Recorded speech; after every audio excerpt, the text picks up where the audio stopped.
বন্ধুরা, আজকে আমি আলোচনা করব মা বাবা সম্পর্কে আলোচনা করব বন্ধু। কারণ অধিকাংশ লোককে আমরা দেখতে পাই, অধিকাংশ লোককে দেখা যায় যে মা বাবার সঙ্গে খারাপ আচরণ করতেছে, মা বাবার সঙ্গে খারাপ ব্যবহার করতেছে। ভাই, যেই মা যেই বাবা 10 মাস 10 দিন সন্তানকে, যেই মা এত কষ্ট করে ছোট থেকে লালন পালন করে বড় করলো, আজকে ওই মাকে আমরা কেমন করে কষ্ট দিতে পারি, কেমন করে আঘাত দিতে পারি বন্ধু। আজকে আমরা দেখতে পাই অধিকাংশ লোক যে বাড়ির মধ্যে সন্তান আছে 10টা, 5টা, 2টা, কিন্তু মা রাস্তার ধারে ধারে মানুষের কাছে কাছে ভিক্ষা করে এক মুঠো খাওয়ার জন্য, এক মুঠো খাওয়ার জন্য, একটা কাপড়ের জন্য, এক মুঠো ভাতের জন্য বন্ধু।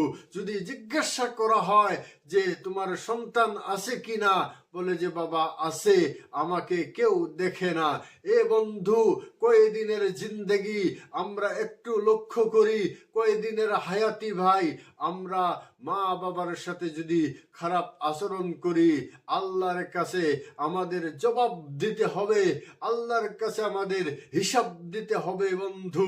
আমরা আল্লাহর কাছে হিসাব না দিয়ে কেউ যাইতে পারবো না বন্ধু।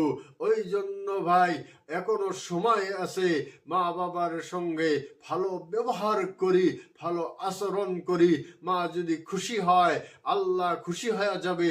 মা যদি খুশি হয়ে দোয়া করে, আল্লাহ সেই দোয়া সঙ্গে সঙ্গে কবুল করে নেয়। প্রিয় ভাই ও বন্ধুরা, আল্লাহর নবীর হাদিস শোনাচ্ছি। হযরত আবু হুরায়রা রাদিয়াল্লাহু তাআলা আনহু হতে বর্ণিত আছে, রাসূল সাল্লাল্লাহু আলাইহি ওয়াসাল্লাম বলছেন, ওই ব্যক্তি ধ্বংসের পথে যেই ব্যক্তি দুনিয়ার বুকে তার মা বাবাকে পেল, বা মাকে বা বাবাকে পেল বৃদ্ধ অবস্থায়, ওই বাবা ওই মার খেজমত করে সে দুনিয়ার বুকে জান্নাতকে অর্জন করতে পারল না, ওই ব্যক্তি ধ্বংসের পথে বন্ধু। হযরত আব্দুল্লাহ ইবনে মাসউদ রাদিয়াল্লাহু তাআলা বলেন, রাসূল সাল্লাল্লাহু আলাইহি ওয়াসাল্লামকে জিজ্ঞাসা করলেন, ইয়া রাসূলুল্লাহ সাল্লাল্লাহু আলাইহি ওয়াসাল্লাম, সবচেয়ে ভালো আমল কোনটি?